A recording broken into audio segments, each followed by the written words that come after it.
Keven, you finally had your visa clearance, you finally arrived here at Tong. Tell us what it's been like since you arrived on Monday. It's been good. At first, when I when I got an email that my visa has been granted, I was really happy because I was looking forward to come here, and then it finally happened that I arrived here, and yeah, it's been a new environment, the weather and everything, but that was what I was looking forward for, and I'm happy to be here, and I'm happy to take the new challenges that comes my way. What's it been like meeting your new teammates? Have they really embraced you and give you a big Bradford Bulls welcome? All the boys in the team, they were so welcoming. At first, when I came, and I can see on their faces the smile and how they greet me, they talk to me. It was really open and welcoming for me, and I already felt that I was at home at the first day that I came for training on Tuesday. You come to Manchester, you get picked up, you then meet Mark at Odsel. Mark said, you got out of the car, you had a big beaming smile. What was it like to meet Mark on that first day? It was, you mean when I came out of the terminal? Yeah. Oh yeah, I came out, and then I was expecting them to be there, and when I saw them, and then they were in the Bulls color, and I was really impressed to see them there. Just a little bit on, you left where you actually live and you moved to Port Moresby, waiting for the visa application. What was that sort of time while you were waiting for it to be granted like? Sorry? Where you live in Papua New Guinea, you had to relocate, move to Port Moresby whilst you were waiting for your visa. What was that like while you were waiting for it to be granted? Oh, actually, it was in Port Moresby that I was waiting for my visa. So it's not like my new time to move over there. I was there in Goroka spending my Christmas and New Year with my family. That's where I'm from. That's where my village is. So I was there spending my Christmas and New Year there, and then I was being appointed to.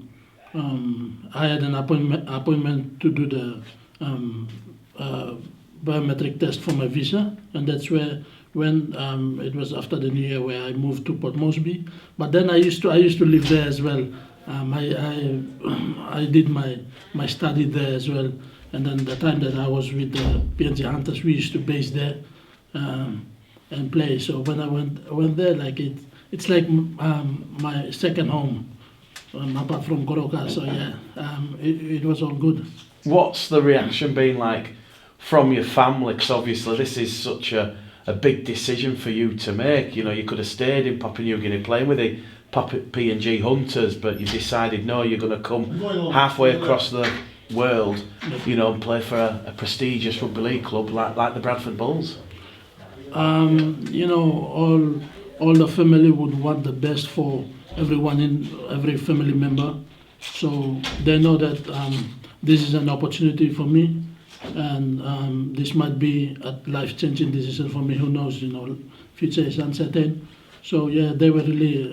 They know that they're gonna miss me, and it's quite far from home and stuff like that. But they know that it's a good opportunity for me too, and they were really excited and supportive for that. I'm guessing when you've mentioned your family there, I didn't realise someone said you got 11 brothers and sisters. Is that right? Oh yeah, I got 7 brothers, yeah, and 3 sisters. So you're number 11, and I'm guessing they're all going to be really supportive, and they're going to be like, how can we watch Keven? We want to know how he's getting on with the Bradford Bulls.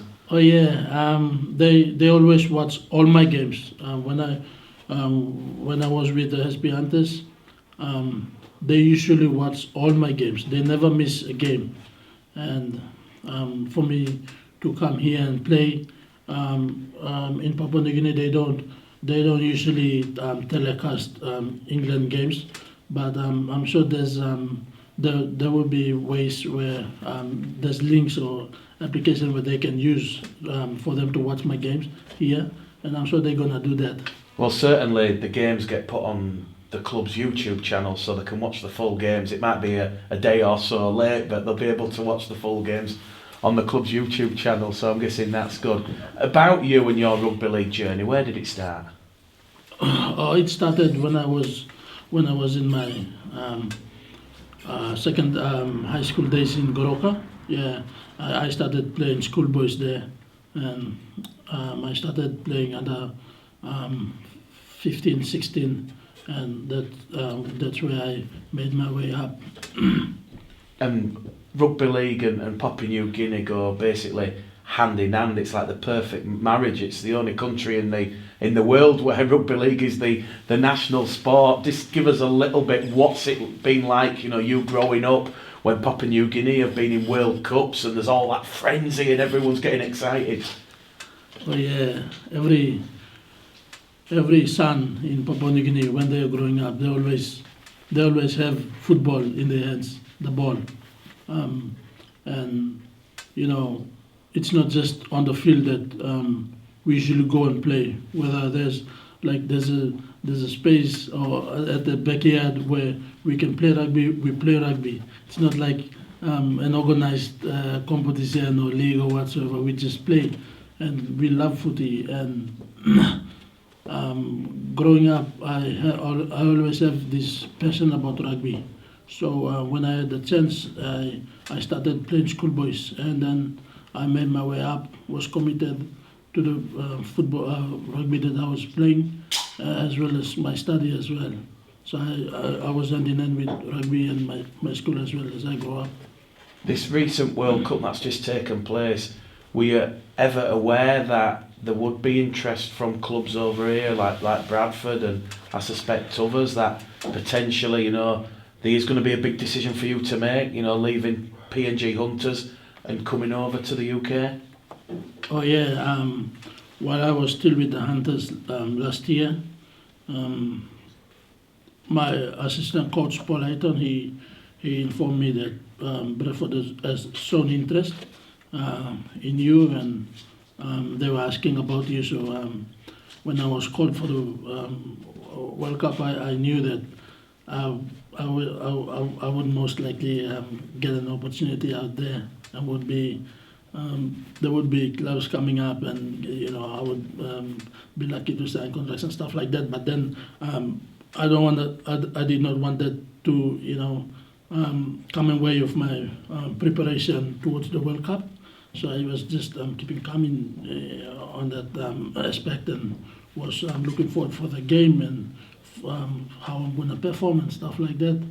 Mark's mentioned in recent weeks you've been keeping him updated from Port Moresby about your training and your fitness, and obviously he's seen you and met you for the first time on Monday, and he's really impressed with where you are as a person. How far off do you feel you are from putting on that famous red, amber and black shirt for the Bradford Bulls and helping Mark Dunning and the Bulls in the Championship? Oh yeah, I've been training while I was in Port Moresby waiting for my visa. I've been doing my training because I know that the boys have been killing big yards and doing the preseason and stuff, preparing for the first game, which was last week. And I was doing my best to doing my training, and I would like to acknowledge and say thank you to the Port Moresby Vipers, which was my local club that is taking part in the national competition back home. They allow me to go back and do training sessions with them to keep myself fit, before I come here. And yeah, so I know that I will give my very best, and whatever that I got in me, I put out there every week in, week out, and I'll, as much as I can, how much that I can contribute to the team, I will give to the full potential that I have for me to, at least give a good result for the team. And just finally, You mentioned the weather. I think Mark mentioned the weather. I had a quick look on the Google app. I think it's 32 degrees currently in Port Moresby, and then here at Tong in Bradford it's about 4 degrees. How much of a culture shock has the weather been?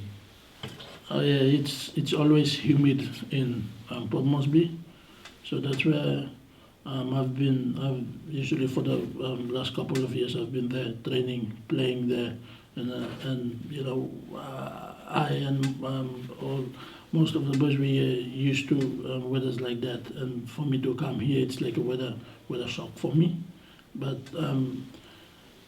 I have I was expecting that because we've been With the here for World the Cup. World Cup, yeah.